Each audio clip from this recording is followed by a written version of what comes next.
देखना चाहते हैं ट्रेंडिंग न्यूज तो न्यूज इंडिया 24 को सब्सक्राइब कीजिए और बेल आइकन दबाना ना भूलें, क्योंकि हम आपके लिए लेकर आते हैं देश के सभी ट्रेंडिंग मुद्दे जो आप देखना चाहते हैं। कि वहां के प्रधानमंत्री को पसीना आ रहा था, आज कोई भारत की तरफ टेढ़ी नजरों से देख नहीं सकता और देखेगा उसकी आंखें भारत के बहादुर जवान निकाल करके तस्करी में परोस करके भारत की जनता के सामने प्रस्तुत कर देते हैं।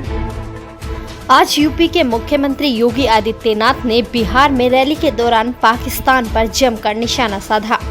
उन्होंने कहा कि अब भारत के डर से पाक पीएम इमरान खान के पसीने छूटते हैं और उनके सेनाध्यक्ष के पैर कांपते हैं। सुनिए क्या बोले सीएम योगी। कल कश्मीर में एक बहुत बड़े आतंकवादी को मारा गया, बहुत बड़े आतंकवादी को हमारे जवानों पर छुप करके हमला करता था, भारत के बहादुर जवानों ने उसका काम तमाम कर दिया।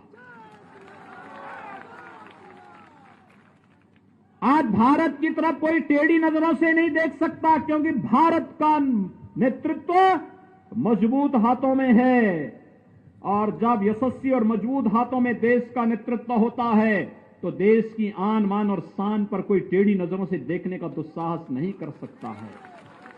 और नहीं तो कांग्रेस के नेतृत्व में यूपीए सरकार थी, राजद भी उसमें सहयोगी था, मुंबई में बम ब्लास्ट हुआ था, सैकड़ों लोग मर गए थे, पूरा देश कह रहा था कि पाकिस्तान ने यह किया है। और जब देश की आवाज में आवाज मिलाने के लिए कांग्रेस के उस समय के नेतृत्व से कहा गया तो कहते थे कि पाकिस्तान के पास एटम बम है, एटम बम से डर रहे थे। और आपने देखा होगा पुलवामा में, परसों टेलीविजन में आपने देखा होगा पाकिस्तान की संसद का दृश्य कि पुलवामा के समय जब आतंकी हमला सीआरपीएफ के जवानों पे हुआ था, बिहार के भी कुछ जवान शहीद हुए थे और तब भारत के बहादुर जवानों ने पाकिस्तान के अंदर घुस करके आतंकी कैंपों को नष्ट किया था। और उस समय भारत का एक विंग कमांडर पाकिस्तान के अंदर हमला करते हुए जब उनका एयरक्राफ्ट नीचे गिरा तो पाकिस्तान के अंदर उनको बंधक बनाया गया। आपने देखा होगा विंग कमांडर अभिनंदन को पाकिस्तान को 24 घंटे के अंदर उन्हें सकुशल भारत को सुपुर्द करना पड़ा था।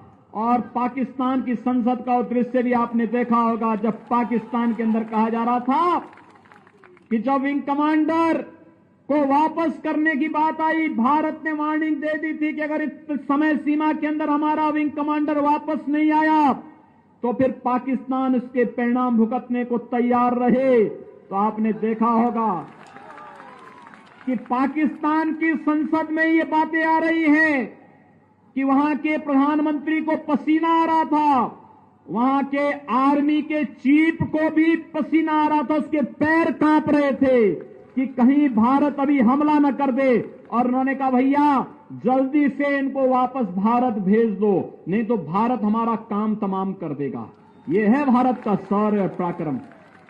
आज कोई भारत की तरफ टेढ़ी नजरों से देख नहीं सकता और देखेगा उसकी आंखें भारत के बहादुर जवान निकाल करके तस्करी में परोस करके भारत की जनता के सामने प्रस्तुत कर देते हैं।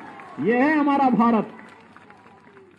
और नहीं तो इन्होंने भारत को, कांग्रेस ने, राजद ने तो भारत को भी मजबूर भारत कर दिया था। आज मोदी जी उसको मजबूत भारत बना दिए हैं। यहां गरीबों की भी सुनवाई होगी, उत्तर से लेकर दक्षिण तक, पूरब से पश्चिम तक। भारत के किसी नागरिक के साथ कोई भेदभाव नहीं, सुरक्षा सबको, सम्मान सबको, योजनाओं का लाभ सबको। लेकिन भारत की सुरक्षा के साथ, भारत की आन मान और शान के साथ अगर किसी ने खिलवाड़ करने का दुस्साहस किया तो उसका मुंहतोड़ जवाब देने का कार्य भी कोई करेगा तो भारत करेगा, भारत करेगा। अरे मोदी जी के नेतृत्व में आज भारत उन नई ऊंचाइयों को छूता हुआ दिखाई दे रहा है। इसलिए भाइयों बहनों, हमें एक मजबूत भारत के लिए एक समृद्ध बिहार चाहिए, एक सुरक्षित बिहार चाहिए। और उस समृद्ध बिहार और सुरक्षित बिहार को तभी हम बना पाएंगे जब बिहार के अंदर भी एनडीए की सरकार नीतीश कुमार जी के नेतृत्व में एक बार फिर से बने। इस खबर में बस इतना ही। खबर को लाइक और शेयर जरूर करें और अपने कमेंट बॉक्स में जरूर दें और चैनल को सब्सक्राइब करना ना भूलें।